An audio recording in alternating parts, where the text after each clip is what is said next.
You're watching Leafs Morning Take with host Nick Alberga and former NHLer Jay Rosehill. The show starts now. Say it ain't so. For the 9th consecutive season, the Toronto Maple Leafs are off to the Stanley Cup playoffs. It's the Thursday edition of Leafs Morning Take presented by Bet365, Nick Alberga, and Jay Rosehill. What's up, buddy? And did you know the last time they made the National Hockey League playoffs 9 consecutive years in a row, the 9th year, they won the Stanley Cup? Everything's trending towards 1967. We talked about this on yesterday's show. The last time Detroit and Boston both missed the playoffs, 67. Who scored the first goal of this season for the Maple Leafs? Max Pacioretty. Where's the number 67? Boom. We're winning. That's it.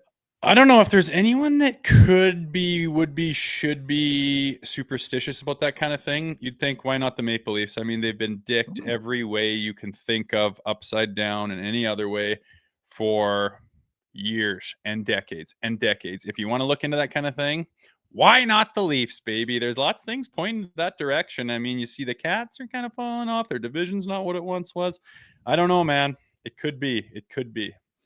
And writes in, shout out Hockey Illuminati. Yeah, that guy's hilarious on social media and puts out some fantastic posts. And I did catch that. I think it's great. I'm going to latch on anything possible just to give me that belief that this is in fact going to be the year, Rosie. So what'd you think about the game last night? I mean, they beat the Big Cats, but you didn't seem so convinced in our little group chat, Nikki. We're going to get into it. Our Super Chat charity partner this season is Sick Kids. Want to make sure that your question or comment gets on the show. Hit us up with a Super Chat. Proceeds from our Super Chat will go to Sick Kids, ranked the #1 research-intensive children's hospital in Canada and 3rd in the world. Not that I wasn't into it, okay? They took care of business. All I'm saying is earlier on this season, the Maple Leafs went into Florida. I think they're missing 2 of their big boys, and they got stomped, absolutely stomped 5-1 in that game. Now, conversely, the Panthers come into Scotiabank Arena. They're missing Tkachuk. They're missing Ekblad. No Barkov. So baby Barkov is their 1C, and the Leafs narrowly escape with a 3-2 victory. I'm not criticizing the victory. They got the job done. They played a really good game. But still, a spade is a spade. So that's why I don't feel any differently than I did 24 hours ago in terms of this matchup specifically. I think Florida's the better team, man. Yeah, I know. Those are pretty handy pieces of their roster and their DNA that were out. I get it. But all you can do is look at the fact they needed to get a win. They got a win. I think they looked better. Again, yes, there are missing pieces. You didn't mention that they lost David Kampf in the beginning of the game. Did you, Nick?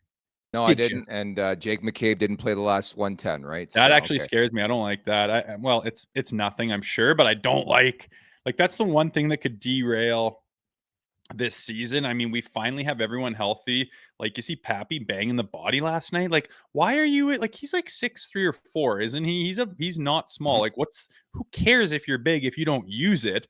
He doesn't use it that much. I mean, Mitch can't use it. He's a little fella. But Austin's a big boy, and he went to that corner like a little bit pissed off and just whomp, like power forward, just ragged, and then kept possession and kept it in ozone. Like, if you want to start playing like that, Austin, in the playoffs, you'll have more room out there. You'll have more possession. You'll have more ozone time. I love to see it. But my point is, everyone's kind of starting to fire. Everyone's healthy. Both goalies, like, the conversation is who should play in net, like, not when is so-and-so going to be healthy. So one thing that could derail this, I don't want to jinx it, but it's nice to see everyone healthy. And I didn't like Jake McCabe going down the tunnel, albeit it was like a minute left. So understandable. I'm sure he's fine. I haven't heard a report, but it's just nice that this team's healthy right now. Things are starting to line up for the playoffs.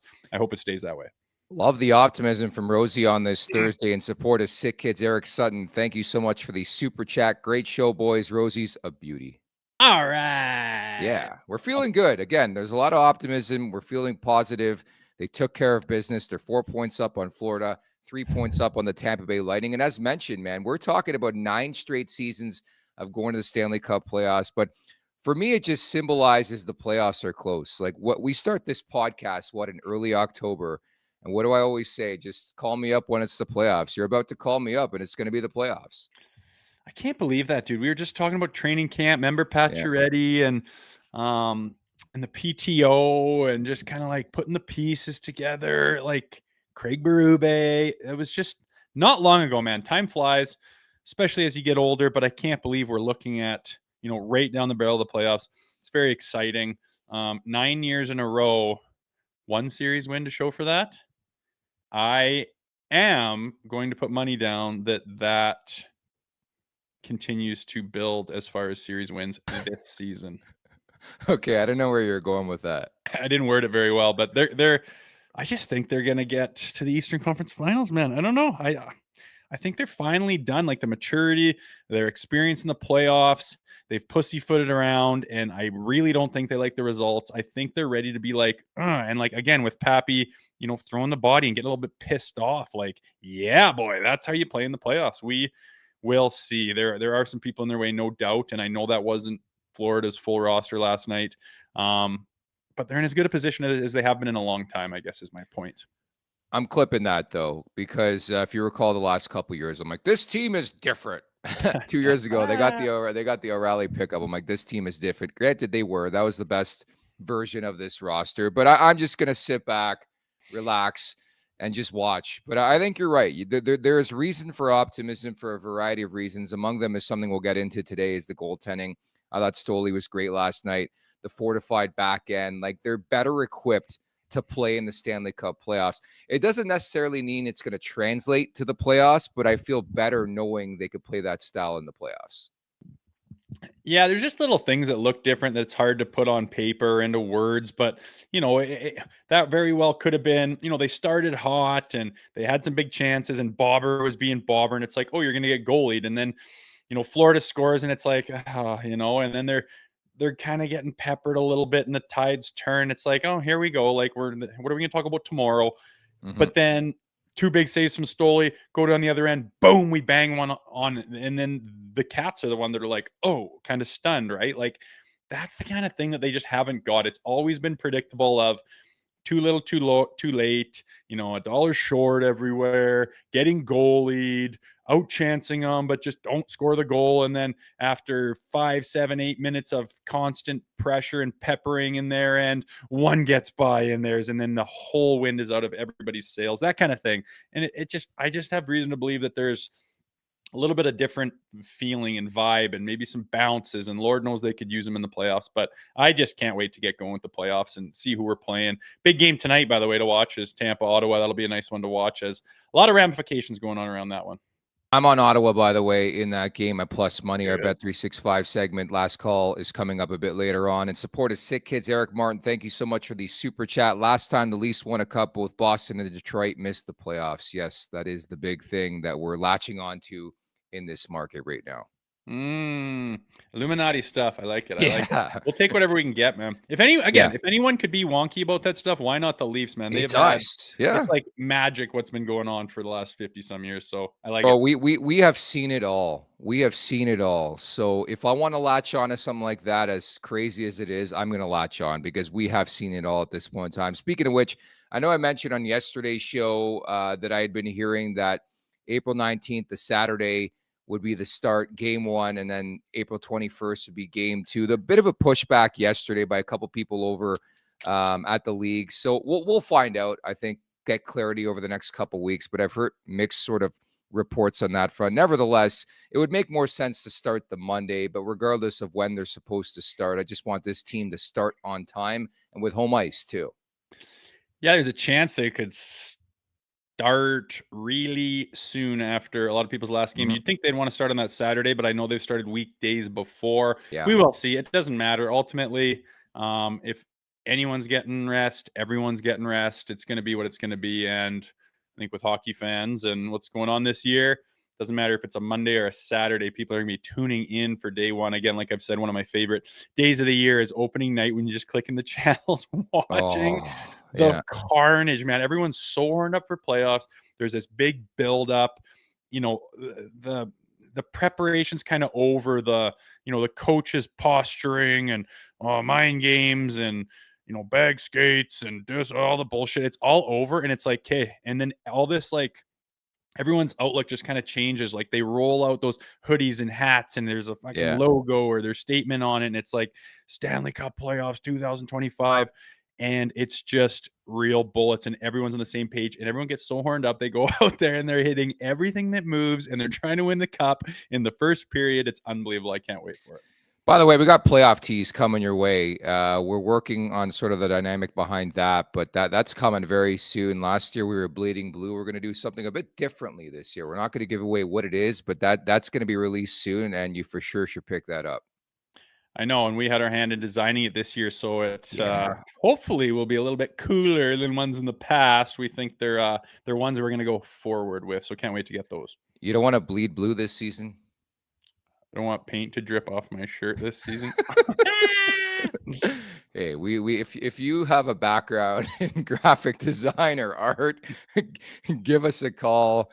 Hit me with a DM. But yeah, we're looking forward to releasing those in a couple weeks' time. Jamie McLennan of TSN is going to drop by in about 20 minutes from now. In fact, he texted me a couple minutes ago. He just landed in Ottawa, calls a lot of Sens games. So we'll probably ask him about that potential. Man, just salivating over the idea of a Battle of Ontario. I don't know about you, but I grew up on the Battle of Ontario, being a fucking Leafs fan and hating the Ottawa Senators, not only in the regular season, but the battles in the Stanley Cup playoffs. Man, this would fire me up beyond belief to play them. Yeah, there would be reason to think it was pretty cool. And obviously if that happens, it'll be because the Leafs have home ice and have won the division. And obviously that gives them the advantage. So that would be exciting, no doubt about it.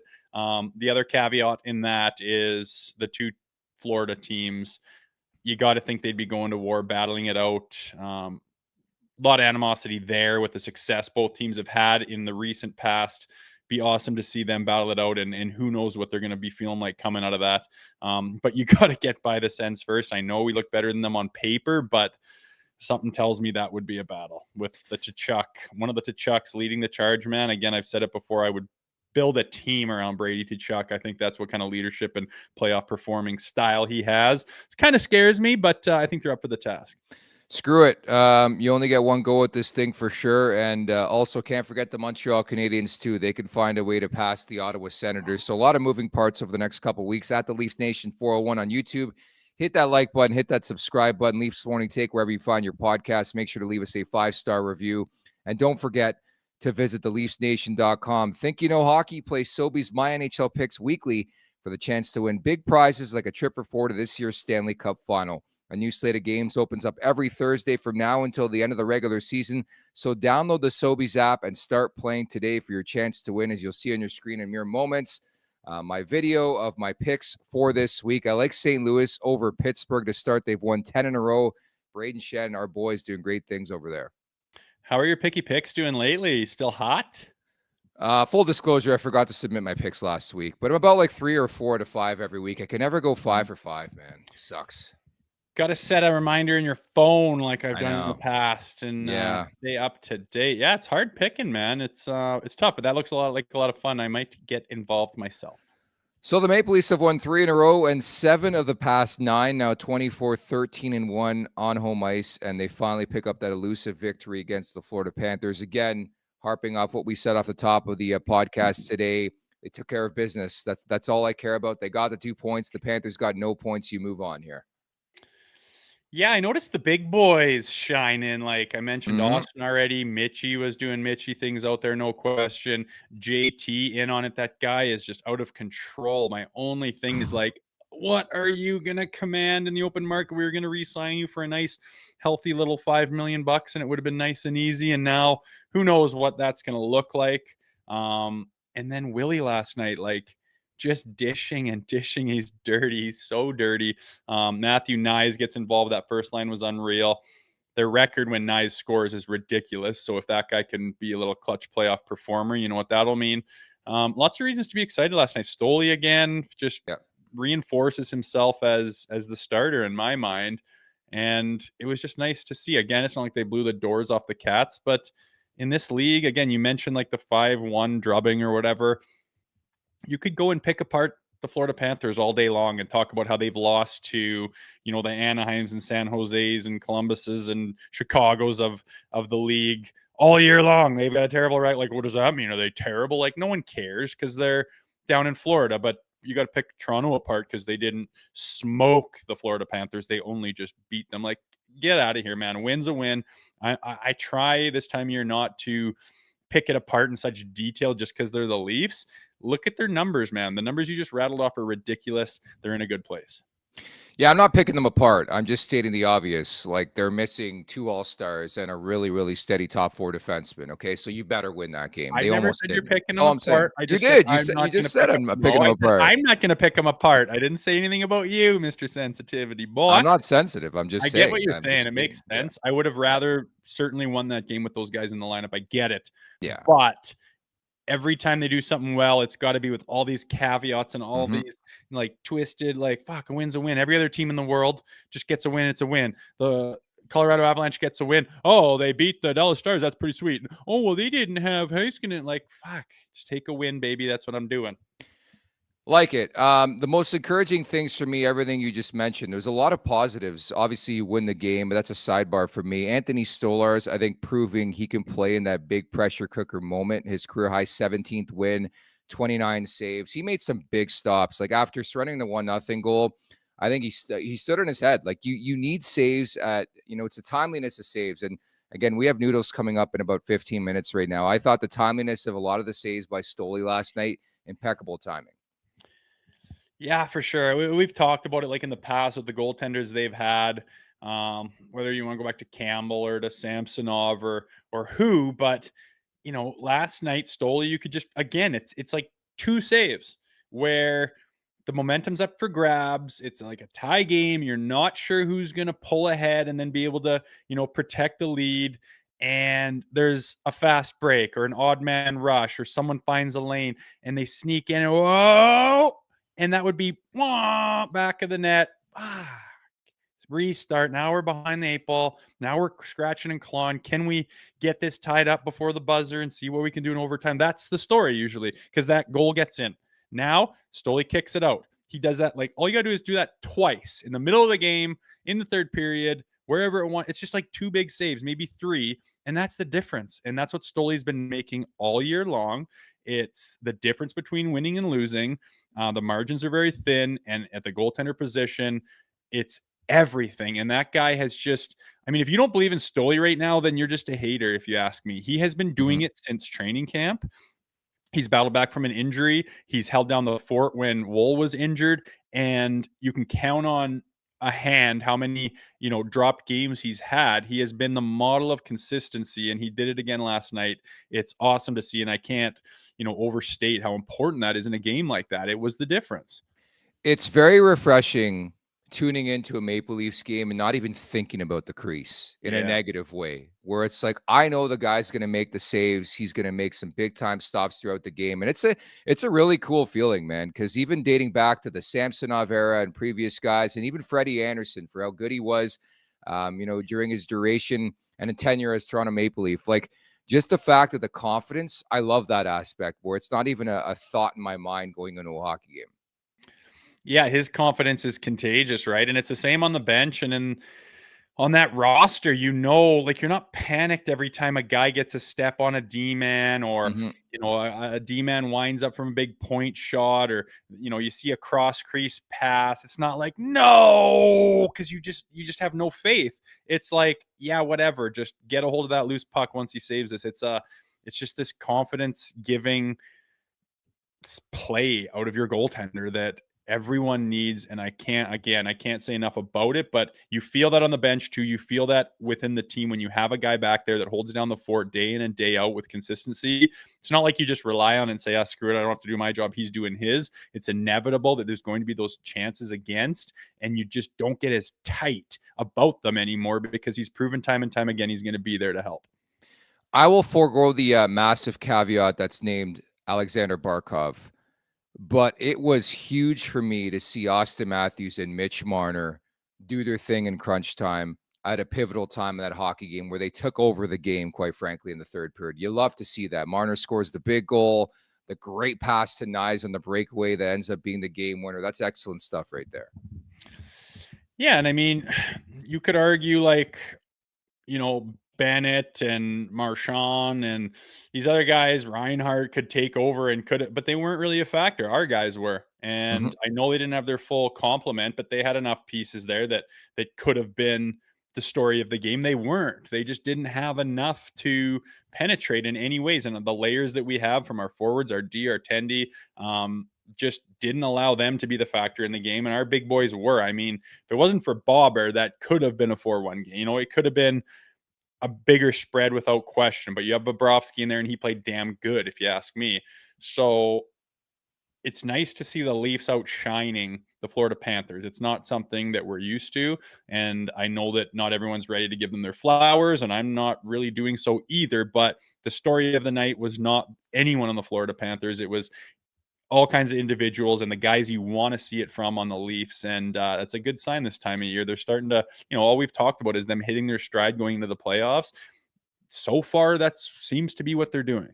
Yeah, and I thought it was encouraging what we saw from all four lines. You talked about Kampf getting banged up. They shifted Holmberg back to C once Kampf went down. But the third line, I thought, had a pretty good game. Lawton, Domi, Yarncroke, and the second line has been money in the bank. Like, they found something serious here with Bob McMahon on the win. But John Tavares, man, 36 goals.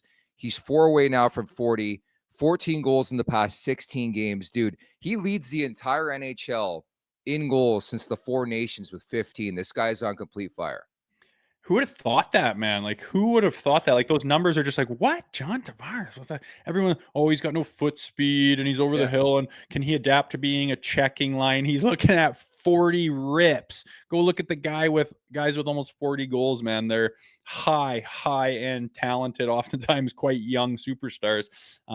It's incredible. It's huge. And he is everywhere. You mentioned Bobby McMahon. Like, how many times did he look like a threat last night? He looks fantastic. That third line, I noticed Domi a lot. I would like to see more chemistry there. If Lotz and Yarny, and I don't know now that if Nick Robertson comes in, like when we see the third line having a ton of chemistry, it seems like Robertson's often involved in that, whether it's with Domi or McMahon, whatnot. But be nice just to see that third line.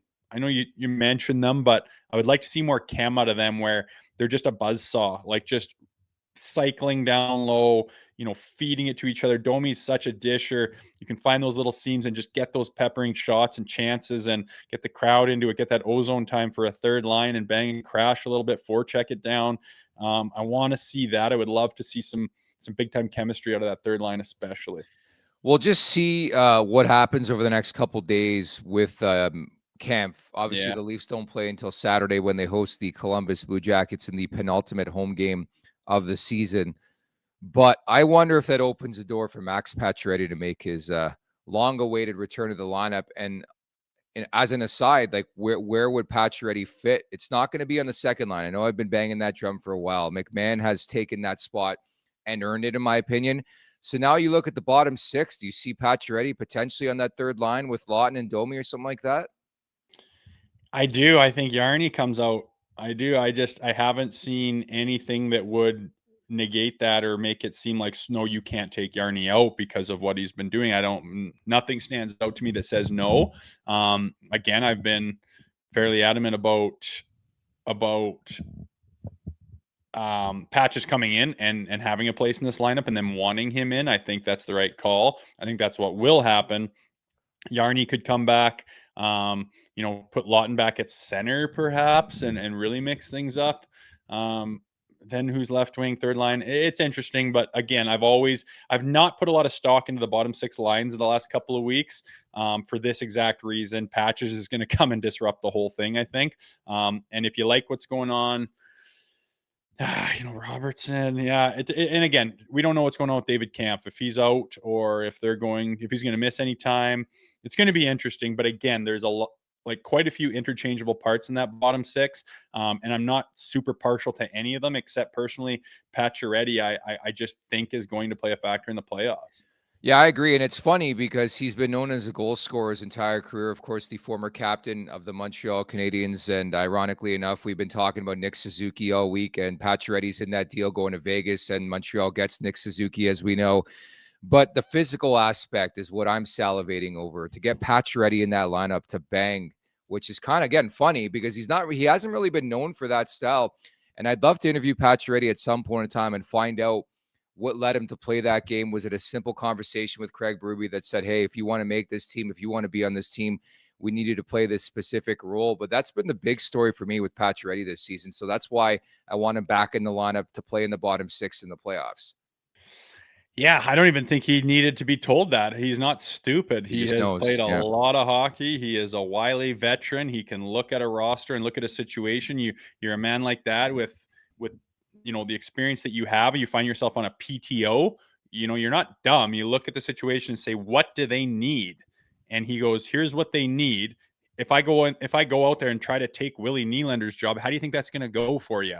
They're going to punt you to the curb. I've seen a million careers ended because guys in Philly's organization is trying to be Jake Voracek, and it's like they don't even want you to succeed at that, because then what do? They want you to play this role. This is what they need. This is why you're here. This is what they're asking of you. Now go do it. And that's exactly what Pacioretty has done. He has tracked guys this year, and again, he's not some little tiny mousy millennial Gen Z guy that does never even crossed his mind to throw a body check. He's been involved in some high-end physical hockey. He knows how to do it, and he's catching those little twerps with their head down, forgetting that it's hit hockey. And he's had some of the biggest hits of the year for the Toronto Maple Leafs. You don't think that's going to play a factor in a series against Ottawa or against Florida Panthers? It's one of the reasons I think he needs to get in there. And on top of that, he's still Max Pacioretty in the sense that he's got the skill, he's got the hockey sense, he can finish plays, make plays, and contribute offensively. So there's lots of reasons to get that guy in. I think he's been quite good this year, especially at certain times, and a little bit of rest behind him I think is going to do him good. He'll be hopefully ready to rock. At the Leafs Nation 401, hit that like button, hit that subscribe button. Did you know that just one player on the Maple Leafs last night was a minus player? Without looking at the rundown, who do you think it was? Carlo. Yeah, because you looked at the rundown. -1 for Carlo, which again, it shows you that the line, a lot of guys were on for goals for the Maple Leafs, which is an excellent development. I thought in general the OEL Benoit pairing had a particularly tough night, specifically in the second period, where it felt like Florida was just skating circles around them. But that's going to happen to your bottom pairing.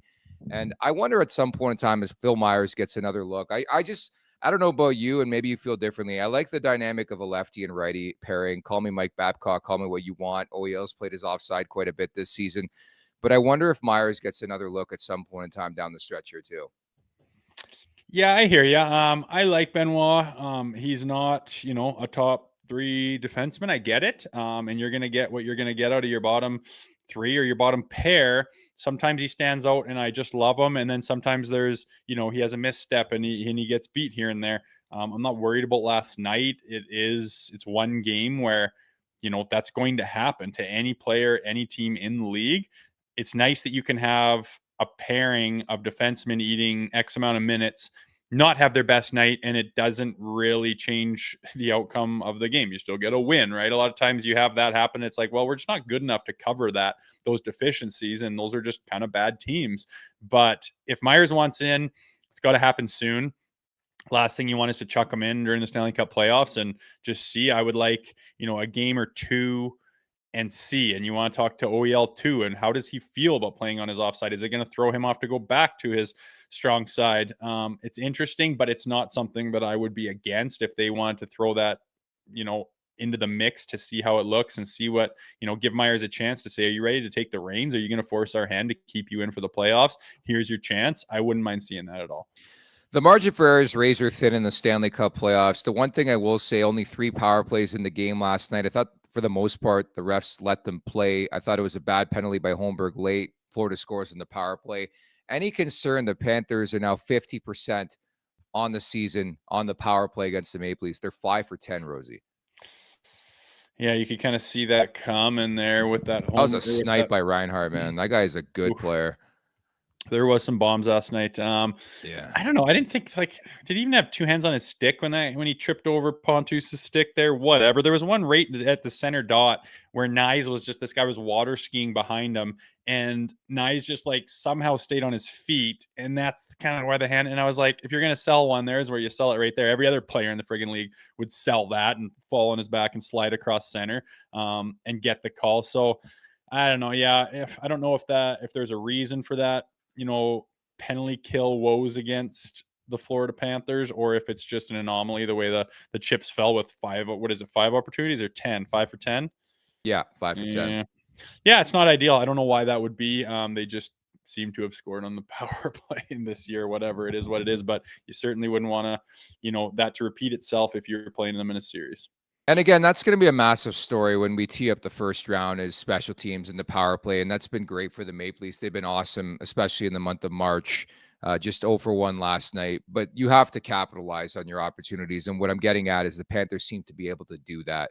From the Maple Leafs perspective, got to keep cooking into the playoffs here on the PP. I know.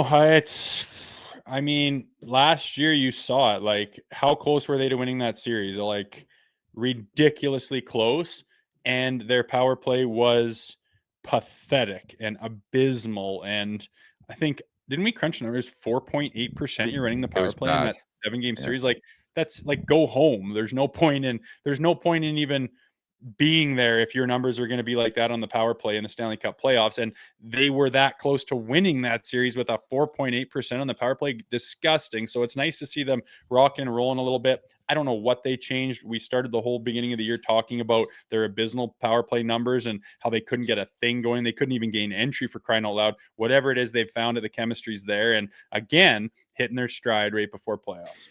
They are. This interview is brought to you by our friends over at Greta Bar. Whether it's before, during, or after the game, it's the place to be on King Street West. Awesome street food and wicked arcade games. 590 King Street West, Greta Bar. Let the games begin. Now we bring in today's guests from TSN, covering the Sens, of course, and also the Maple Leafs, among other squads. It is Jamie Noodles McLennan. What's going on, buddy? How are you? Not too bad. How you guys doing? You got a clear connection? Can you hear me? We good? Got you, buddy. I know, sure. man. Good. You're Carmen Sandiego at this point, so really appreciate your time on the show, getting set for this one tonight. Tampa and Ottawa, of course. But what was your take on the game last night for the Maple Leafs? I thought that it was a hard-fought, tight game. I mean, you look at Florida. Obviously, they're missing few key pieces with Barkov and Kachuk and Ekblad. But, to me, the way that Florida plays, like, that's what you're going to see, right? They'll squeeze you defensively. There's not a lot of ice. They contest every piece of ice. And, I thought that, the Leafs stuck with their game plan. And a lot of times maybe in years past, especially during the regular season, we've seen them maybe try and open the game up instead of sticking with it. So it was a good game. I thought the goalies played well. I thought Stolarz made a couple big saves at the right time, which you can ask of your goaltender. And you got the timely scoring. I mean, they break the game open in the third period with a couple great plays, winning a loose puck battle in the offensive zone, getting it to Marner in, that quiet area.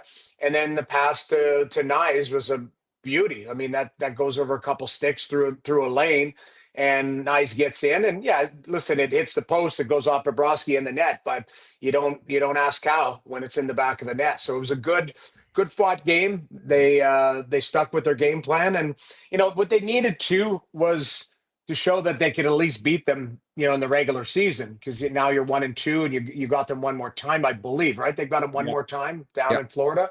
So, it was a good game, and they were able to kind of, take advantage of a team in a back-to-back situation and, missing some of their top players. Mm-hmm. You mentioned Anthony Stolarz, Noodles. People have been talking in this market, Wool or Stoli did last night. I mean, I thought there were some timely saves where the Maple Leafs in the past just wouldn't have got those couple of saves. And obviously that's the difference maker against his former team, no less. He's got the most wins he's got in his career now. Did he step forward in your mind last night? Yeah, he did. And, the only thing that concerns me, and I don't think it's the right word to use, but I'll just use it, is that was his 29th start. So it's the 30th appearance last night, which is a career high. So, when you're looking at a team, if you want a team to go deep in the playoffs and play 20-some games in a row every second day, that everything's going to be uncharted territory for both of these goaltenders. So will they hold up? I mean, I don't know. I think they can. I think Stolarz is being 6'6" and 220 pounds and a big, strong goaltender who, a lot of times goalies, as they get older, they get stronger between the ears. And to me, Stolarz on this big stage hasn't been overwhelmed. But again, it's 30 games. We'll see if, by the end, it's probably going to get to 33, 34. What do they got left? 8 games? 7. So he's probably going to play 4 or 5 of them. So, I mean, I know they got it back-to-back, but I think in the end, if he gets to 34, 35 games, that's the most in his career. but it's more about settling in when you're playing every second day. And Joseph Woll hasn't done anything to kind of strip himself out of that conversation. It's just, I don't know what you guys make of what Craig Berube's comments were yesterday, him saying, well, I've never had the 2 goalie system. So, he was kind of messing with the media a little bit. But in the end, I think, Craig would probably lean towards going with one guy and seeing if he can get hot and ride him type of thing. Yeah, I think the gamesmanship firmly underway with the Stanley Cup playoffs just a couple weeks away, and he knows people are watching, Ottawa specifically. But is this the most comfortable? When's the last time you felt this comfortable about the Maple Leafs crease? Because we were talking about this earlier. I don't even think about the goaltending entering a game, which is great news. You know what's weird is Jack Campbell made the All-Star team. So did Freddie Anderson. Yeah. If you look at it, back-to-back seasons, because I know Steve Briere pretty well, the goalie coach.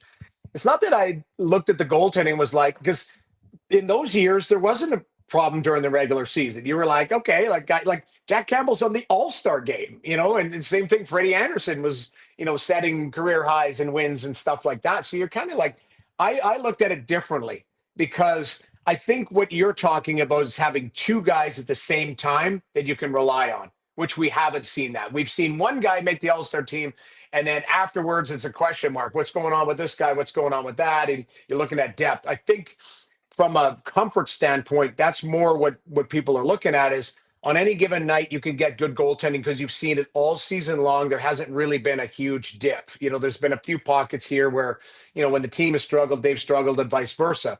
But I think that's where from a comfort level, I've seen good goaltending with the Leafs. I just haven't seen the tandem be, having that type of strength, being, near the top of the league, goals saved above expectation, all of that type of stuff, the numbers, everything kind of matching. So I think it's just different, but there is a level of comfort that knowing whoever's in between the pipes, you expect them to play well. You're not hoping they play well. So what would you do? You mentioned you think Stoli will play maybe 5 out of the last 7. Berube mentioned he hasn't really had this before. What do you do? Do you kind of lead with Stoli and play it by ear? I think it's hard because we've had this conversation and it's, it goes back to anything. When, NFL, if you have 2 starting quarterbacks, you don't have one because you're always looking at the other guy going, if there's a loss, what happens? Well, you got to go to the other guy. But what if it's unbelievable for a goaltender, 50 save performance and you lose in triple overtime, 1-0. What do you do? That's the biggest challenge. We saw Boston toy with it last year, right? And Montgomery was playing coy and going, hey, we got a plan in place going into it. And then it didn't matter, Swayman plays great. You're going to Allmark and then they lose and you go back to Swayman, they end up sticking with him. But I think the biggest thing is you can have a plan. Jay, you can speak to this. Everyone's got a plan until they get punched in the face, right? That's, that's the saying, right? You've got a plan until you get bopped in the nose. They do have a plan. I don't know what it is, but I think they have an adjustment plan as well going, hey, that comes back to what I was talking about. We believe both guys can do it. I'll give an example. The Edmonton Oilers went to the finals last year. Calvin Pickard picked up, a win and a loss, but in the middle of that, was wedged in some inconsistent play from Stuart Skinner. So they needed both to get to where they got to, and they still fell short. This isn't a team that has Vasilevsky, has Bobrovsky, has Hellebuck. You look at has Shesterkin, has Sorkin, guys who play 55 to 60 games. That's what starters do. Well, I just talked about it. That was Anthony Stolarz' 29th start last night. So, he's going to get to 33, 34 starts in a season. So there is going to be adjustment. We are heading into uncharted territory. Does it make it scary? Yes, because you don't know. That's the only thing. When people ask me, well, who has the advantage in net? Well, I see a sample size, whoever they face, whether it's Ottawa, we've at least seen Allmark be more of a starter this season, but has won playoff games. We've seen Vasilevsky win a Conn Smythe and Cups, multiple. We've seen Bobrovsky last year. I think he was probably the runner-up to McDavid for the Conn Smythe, but he won the Stanley Cup and got it done. So we've seen the sample size for the guys that they're going to play against. We just haven't seen those guys, and I'm talking Stolars and Wall. Wall's got 4 playoff starts. Stolars is tied with both of you. I actually have a playoff start, which is crazy. I mean, that's another Wow. side story. But I've got 1 and a couple appearances. But in the end, you don't know until you go through the process. So they're going to go through the process, and you hope that they hold up, which I believe they will. There's no reason to believe they won't. But everything's going to have a first, and this will be their first. Yeah, this is really not a hot take. I think we're going to see both guys in the Stanley Cup playoffs, and I put more stock in the guy who finishes than actually starts a series. So we'll see on that front. But a lot of positives to grab, I think, from this Florida game. Matthews and Marner showing up at an important time was big for me. How about you? Yeah, I mean, it's always going to be important. Those guys are going to be. We can talk about how much we love Steven Lorentz and guys who bring everything every night and loved and physical and all of that type of stuff, and geez, love Chris Tanev and what he brings to the table. In the end, we know this is a star-driven league, and yes, it might get to a game 7, and we've seen it in history. It's a Stefan Matteau scores a big goal, an OT goal, or somebody like that. But the guys who got Stefan Matteau to that situation was Mark Messier. And you look at it with the Toronto Maple Leafs, they'll go as far as how their big boys play. And, in a big game, which, again, Florida didn't have the matchup with Barkov, so there is a little bit of a discount there. But you play the games, and that's not their fault. I thought Matthews' line was fantastic last night. They were heavy. They needed to do what they needed to do, and they took control of the game when it was important. A close game going into the third period, you got to lean on a team in your own building that played the night before, and they did that, and they were able to expose it. If you look at the Leafs bottom 6 and their depth, the Holmbergs and Robertsons and Yarn Croaks, you think Pacioretty, we haven't seen him in a little bit. You think he's going to come in and play? You think they'll have a solid bottom 6, or are all those guys interchangeable and going to continue to be? Well, they're interchangeable until you find one line that has something. And that's, you're seeing, with McMahon going up now you're seeing a little bit more stability in that bottom 6. And what I mean is stability as guys who are going to be in that bottom 6, not just injury. And now you start moving them around. Pacioretty would be interesting if you could get him somewhat up to speed. It's tough for a guy that age to jump on a moving train after not playing for so long. But if you could somehow, if he could harness the way he was playing at the start of the year, that's another factor because he's a heavy player. And I like heavy players. So I like guys who can skate and can be physical. Robertson is a guy who can score and found a little bit of magic, but there's times where, he gets overwhelmed physically. That's just his size, right? Yarn Croak is an interesting one because I think he's interchangeable. He's like a Swiss Army knife. He can play a lot of different situations. He's got some speed. He's got some smarts. But you're right. Like, I think the bottom 6 is they've got to find how they want to deploy it. Obviously, Lawton is their 3 as far as centerman. And then if you're going to put Domi in there, if they could find something with, Lawton, Domi, and then you throw a Holmberg or somebody in there with some speed, some skill, some bite. Now, all of a sudden, you're going up against other third lines. I'm doing the Tampa game tonight, and I think the third line is Bjorkstrand, Gord, and Gonsalves. I mean, Gonsalves is a good young skilled player, but Gord, you know what he brings, right? Like, he's a bastard to play against. Bjorkstrand is heavy; he can shoot the puck. So you start looking. that's a Tampa case scenario. I don't have Florida's roster right in front of me, but that's who you're matching up against. That's who you have to do. I do the old Daryl Sutter. He would do the whiteboards before the game.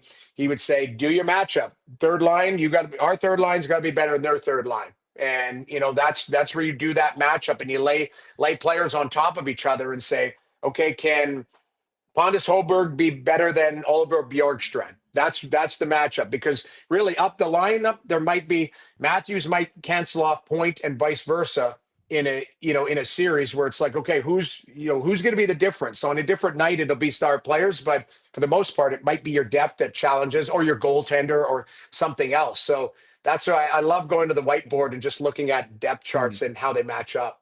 Noodles, I can't get over this John Tavares story. First in the NHL in goals since the Four Nations, got 15. Is he almost like an auto re-sign for you at this point? Has your sort of opinion overall wavered on JT throughout the season here? he's shooting 20%, isn't he? I feel like every time he gets the puck, he scores. So that I worry that, I mean, listen, I love him, and I don't think there's a weakness to his game. He's never been a burner, right? So it's never, his skating will always be, he has to, what I call work to skate. He's not an effortless skater. He's just a guy who's a strong skater, but he has to work. My biggest concern, yes, auto resign, sure, but at what number and what term? Because I'm around the league a lot, and you talk to managers, you talk to coaches and stuff. There are players, but the biggest challenge, and we say this all the time, I'm sure you guys say it too, Father Time is undefeated. So, okay, will he slow down like Crosby slowed down? I don't think, I mean, nobody's slowing down like Crosby because he's still a point a game guy. But maybe Malkin, like, does he slow down? And when does that slowdown come? And that's where I think the biggest calculated move has to be made. And I know the cap's going up, so you are going to have a lot more flexibility. We had Doug Armstrong on our show yesterday. I thought he made a great point. Because it was a flat cap, managers had to really be mindful of what they were spending. Not saying you don't have to be, but there might be more flexibility moving forward with the cap going up. And if you've got some value contracts, then you might be able to have an overpay here or there, or a situation where you do have some contracts that, are not living up to value. But I look at him, and it's a great story. You think of how this could have gone at the start of the season, where captaincy not his. He could have easily, put his tail between his legs and had the lip going and pouted and been disruptive. And I think we all know that's not John Tavares's character whatsoever. It was just the right time to give Austin the reins and make it his team, and make some of those guys at the top of the roster responsible for this team. So it's been a great fit. I think it's an automatic sign if the numbers fit. But again, I look at, I'm 5 o'clock. I'm going to talk to John Cooper today, and I'll see Julian Brisebois. And it was Stamkos for Gensel. You know what I mean? It was a ballsy move, but that's a legacy player that they moved past. And, so far it's been a pretty seamless transition. I think you can't fall in love with players. You have to take a look at how they fit moving forward. Tavares so fit, it's just a matter of what the money and term is. We'll see what happens, Noodles. You're the best. Thank you so much for your time, and have a great call tonight, okay? All right. Thanks for having me, guys. Chat soon. Anytime. Take care. That is Jamie Noodles McLennan from TSN. Of course, make sure you check out a big game tonight in the Atlantic Division. Tampa visiting the Ottawa Senators, Rosie. I know that'll be one to watch at this particular moment, won't it? Looking forward to that, actually. It's time now for the crispy hot take of the day, presented by the Ninja Crispy 4-in-1 portable glass air fryer. Meet the first of its kind, the Ninja Crispy portable cooking system. The power of a full-sized air fryer in the palm of your hand, so you can cook big or small batches. Just prep it, crisp it, serve it, and store it all in one. Absolutely love it right there. It's an all-in-one system that includes 4-quart, 6-cup Tupperware glass containers and 2 storage lids. The Ninja Crispy is thermal shock resistant. It can go from frozen to crispy in minutes. With the Crispy Power Pod, you get the power of a full-sized air fryer in the palm of your hands. The 4-quart container fits 4 pounds of chicken or veggies. Cook a personal-sized meal in 7 minutes in the 6-cup container. Max crisp, bake, air fry, and re-crisp with the Ninja Crispy. You can prep, cook, and store anything from crispy favorites to one-dish meals. Visit their website in the link in the show description, and stay tuned for your chance to win a free Ninja Crispy. We unveiled this yesterday, Rosie, and this is how it works. Producer Vic's got a hot take. He's got a hot take, and we're going to react to it. You ready for today's? Yeah, hit me with Vicky's hot take. Mitch Marner learned the lesson, ... He is now a big game player. Whew. Hot take, Vic Arias. Hey, I like it, man. He has, since the Four Nations, stepped up, not shied away, hasn't really been a ghost. Every big game that you could consider a big game, he's been involved in. I like it. I get why that's his take. But in my mind, that is yet to be determined. I echo the sentiments. I will say, Four Nations, big final. I thought it was a big step last night. I know no Barkov, but just to be in that moment, to have that sort of lean on that game, the way that line did, I'm going to look at it as a massive positive. I thought Marner was great. I thought Matthews was great. But I think it's a spicy take. That's still a very spicy take because we haven't seen it in the playoffs, right? Spicy, like that commercial made me hungry, made me want wingy. But yeah, we got to get one of these ninjas. Keep it ninjas spicy across Vicky. the board here. I know that looked convenient, like you can just put it right in the fridge after. I'm interested. Vicky, good spicy hot take, man. I like it, and I love the positivity, as you can tell. I'm on the positivity train today. Love that. In support of Sick Kids, Tony Van Dinther, thank you so much for the super chat. Lifelong Leaf fan that is excited for the playoffs and happy to support Sick Kids. Go Leafs. Looking forward to seeing the team live twice in Florida next week. Enjoy that. The back-to-back in Sunrise and Tampa, respectively. Breaking news coming in from Bet365, where every nail-biting overtime win is a barn burner. Every face-off, hat-trick, power play, shot on goal, penalty shot, and every suspenseful minute in between is amazing. Whatever the moment, it's never ordinary at Bet365, an official partner of the NHL. Download the Bet365 app. Use the code NATION, NATION, to get in on the game. Must be 19 or older. Ontario only. Please play responsibly. If you or someone you know has a gambling problem, visit connexontario.ca. I'm playing Ottawa on home ice. Ottawa at plus money against Tampa Bay Lightning. How about you? Yeah, it's kind of where I was leaning. I'm looking at the slate here. Montreal's buzzing again. Oh, they're minus 200. There's no value, zero value. Yeah. How about minus 200 against the Bruins? Fall from grace. Chuck's playing, right? Yeah, Brady. Yeah. I got him tucking a G note. He knows it's a big one. They're chasing them. They want that spot. I don't know about that spot, but they want to make sure they get that wild card. So Brady comes up big. Yeah, and if you're looking for a dog to back, maybe it's Pittsburgh. The Blues are going to lose at some point in time. They've won 10 in a row. They're visiting the Blues. I think their last team to beat the Blues are the Pittsburgh Penguins. They beat some pretty decent teams the last little while. So maybe you look at them, or you look at Boston. We talk about it a lot. Anytime you play a division rival, I don't care if the Bruins are one of the worst teams in the league now, they're going to get up for that game. To which level, who knows? But we'll find out tonight, Rosie. Excellent job, and we'll talk tomorrow, buddy.